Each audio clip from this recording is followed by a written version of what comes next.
This clip is brought to you by SaveWithConrad.com.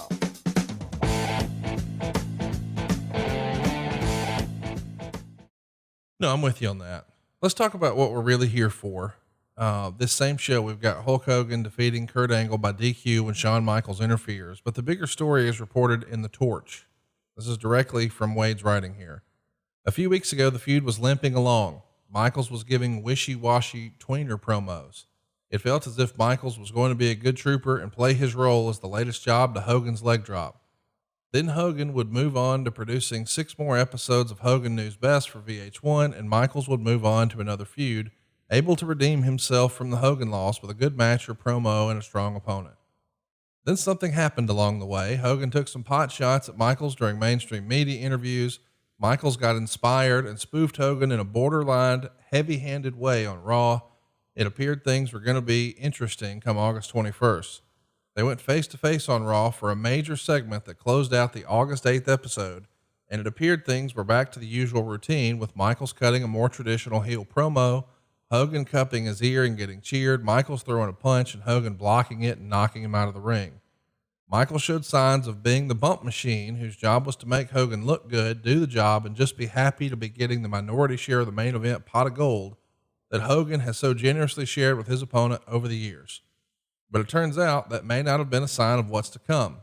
It may have been Michaels showing Hogan what he can do for him, but at the same time, he can take it away. In a sense, he gave Hogan a sample of the drug that can make Hogan feel really good, but he doesn't have to give him any more. Michaels gets to negotiate whether Hogan gets any more of that addictive drug. He can either decide to bump for him and make him look great or not. It's dependent on how Hogan acts in the days leading up to SummerSlam as they negotiate the content of the match and the finish. Michaels and Hogan were well into the hype of this feud, and no finish had been agreed to. Nothing even close to a finish had been agreed to. In fact, it's not unusual for Vince McMahon to allow that, since whenever 2 top names are staring at each other down behind the scenes, it keeps them occupied and motivated. When push comes to shove, McMahon can insert himself into the situation and play peacemaker and reach a compromise that suits everyone, including himself, of course. That's fascinating to me. We'll take a break. There's lots more that he wrote here, but I'm really, I don't know, shocked. Maybe I shouldn't be, that there wasn't a finish, or maybe there was a finish. We just weren't telling anybody. Yeah, we had finish. We did have finish. Weren't telling anybody, and we had ideas of it going on, but you also wanted to see how it played out. And why does everybody need to know the finish? Right. I understand that. Meltzer would say, easy for me to say, Wade would say, sorry, force of habit, boys and girls, Hogan has done things along the way. What? Just said stupid idiot. What's wrong with you? Hogan has done enough things along the way to make Michaels feel anything but magnanimous about him. Hogan worked out with The Rock in a practice ring in Florida before their match. Hogan turned down Michaels' request for a similar dry run. Is that because Hogan is older and more broken down, or he has more confidence in Michaels' ability to wing it, or he feels this match with Michaels isn't worth the trouble? Hogan, after all, is entering this match as the designated babyface. He knows that formula well. No need for a dry run or practice. Michaels could simply pop in a Hogan versus Hercules match from '86 and memorize the pattern he's expected to follow. Michaels, though, is going to be around in 3 months and probably 3 years, but will Hogan? Probably not. Hogan's got his reality show to push and his daughter's career to fertilize and hoe. Meanwhile, Michaels is just getting rolling on his latest multi-year contract extension with WWE. Does he, whose only legacy is his wrestling track record, want to play by Hogan's rules and do what's best for Hogan? This is fascinating to me that he turned down the opportunity to sort of do a walkthrough of the match. Is that something Vince has a strong feeling about one way or another? How does this get out that Hogan wanted, or Hogan didn't want to do a run through with Shawn? I have absolutely no idea how any of this shit gets out a lot of times. And a lot of it gets just compounded and convoluted and works off of rumor and innuendo. And that, maybe Shawn said, hey, can we get together and do a run through on the match, and Hulk not being available to do it. I have absolutely no idea, but that turns into, Hulk doesn't want to do it. Just have Shawn plug in his shit. And that's people, talking back and forth. And then one person hears it, and that old game of you whisper in one person's ear, they whisper in another person's ear. And by the time it gets to the end, it's completely different than what the original phrase or saying, whatever was. So I think that was what was happening here a lot. And as far as, I don't think that anybody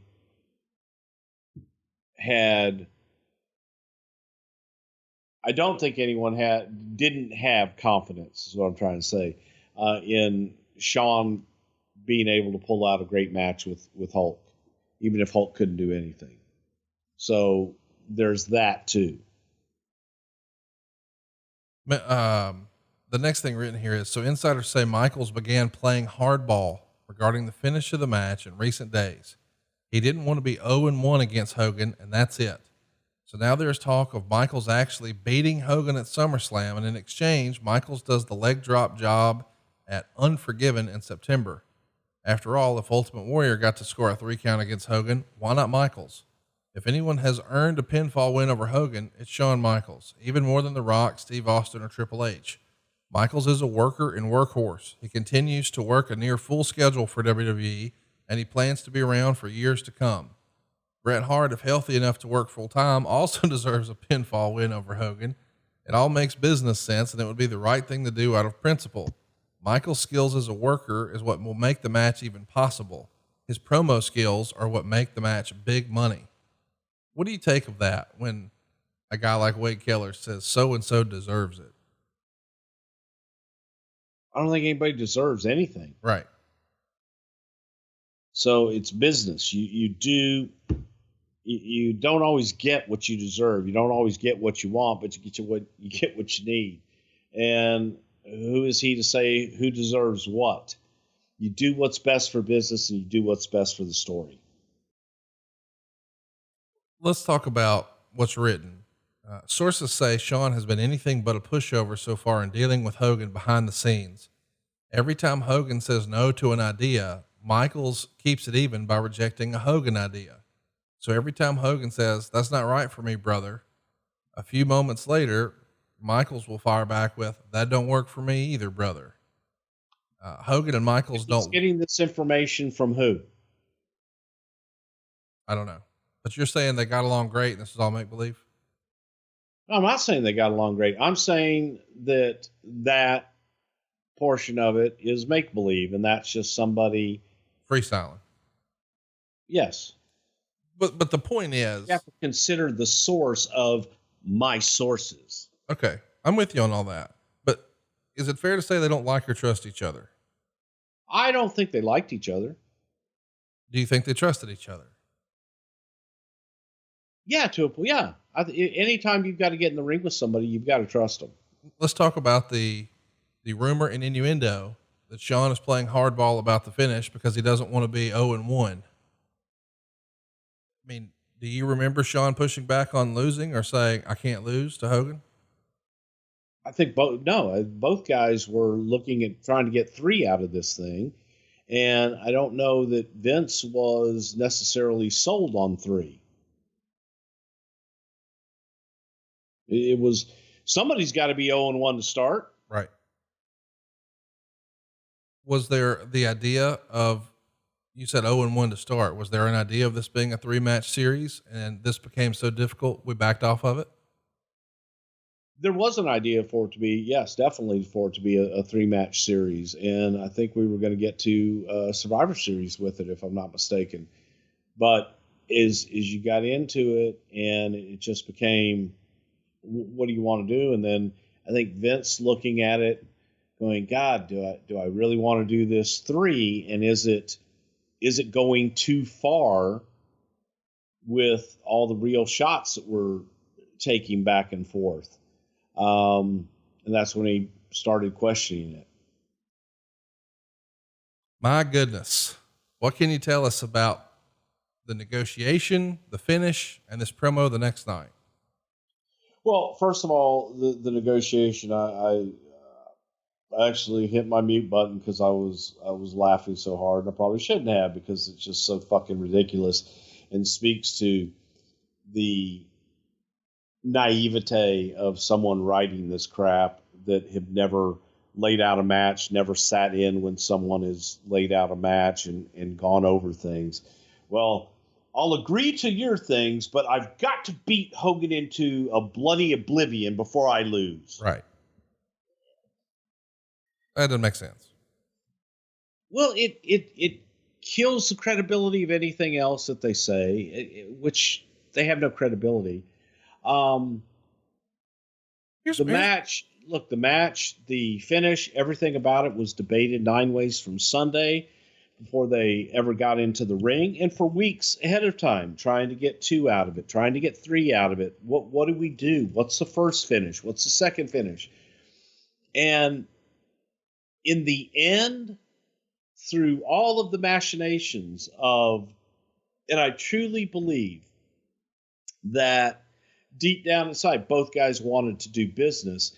I just think that both guys wanted to do business in a little bit different way. The end result, you look at the match was highly entertaining. And it was highly entertaining because of Shawn overselling shit and going fucking nuts and almost doing a parody of a Hulk match from 20 years ago. So to that, the entertainment value of it, it was incredibly entertaining. That may have been Shawn's nod to, hey, I'm going to go out here and I'm going to do this and I'm going to make you remember it because of my antics. Could it have been different? Absolutely, it could have been different. Was it the best thing? I don't know if it was the best thing or not. I think when Shawn first started overselling thing, the reaction was one of, what the fuck is he doing? Then the more that he did it, the more that you saw the story Shawn was telling. And Shawn was going to tell his own fucking story, which speaks to how good Shawn is. But people may look at it as, oh, that's an expose, that's disrespectful, that's this, that's that. You disagree? I do. Oh my gosh, he's like selling like a pinball, that one turnbuckle shot where he just slams his head. And how about fucking kicks in the corner and all that shit? The leg drop. He jumps up, runs around, and falls. Yeah. Which was that was a parody of Hulk matches from 20 years before. And that's Shawn's story. And that was Shawn telling you that story just to get deeper into it. Some people look at it one way, others look at it another way. I think Shawn fans would see it as Shawn doing what he had to do. Hogan fans would say, oh my God, how could they disrespect him and not just sell all of his shit the way that they thought it should have been sold? Hogan still did do all of his shit. Hogan still fucking got over in the end.